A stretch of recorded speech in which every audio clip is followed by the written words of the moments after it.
We're on the covering J3 fuselage. We've got the other side on. It's shrinked probably to about 275. This is the backbone. It's laying on its side. That's where you go in and mark. Lay you down 2 coats of thick glue. This is a very important joint because you're doing an overlap, and basically what you're doing by coming up to this structure, and then you can't come back around that structure, so you're going to have to do an overlap.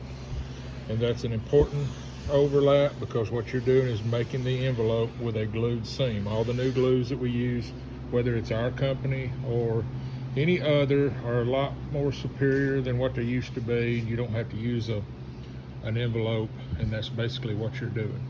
Just like the first video on the first side, you want to keep messing with it, and what I'm going to do is start here and come up and then work my way. Now the second side covering is where you will have, if you're going to have an issue right here, you got to be careful because you're going to be pulling it down, and you can't be wrapping it around there to hold it. You're just going to be pulling it down and tacking it.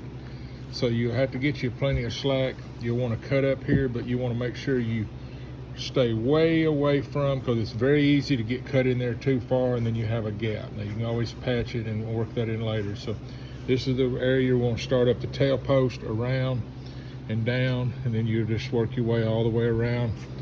And then, as in the other video, the belly has been marked down and glued, so you have a line. So, but we're just coming all the way around, and we're just wetting this side with a thin glue. It reactivates. You just take your brush and just go down it like that, wipe it once, and it's stuck with AirTech. This handle can really throw a lot of stuff out of the dimensions out of whack.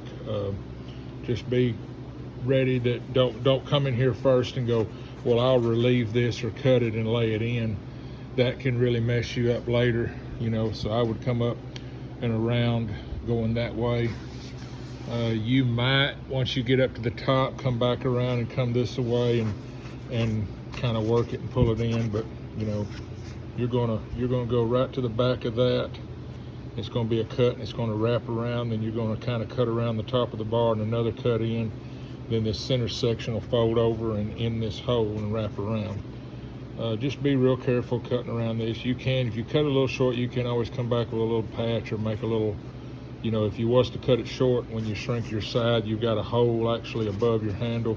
You can always cut a little half moon patch with a pinked edge or something to make it look nice, and cut it in tight and glue it in, and the primer will fill it. Those are the little spots that I always look at when someone's recovering a plane. Get down real close, see if there's a bunch of jagged edges or hollow points.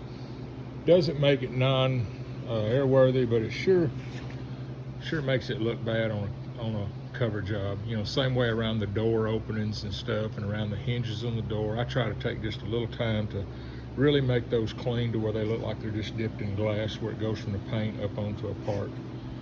You can't really see it, but same way back here on your tabs. You want to make those work in real good.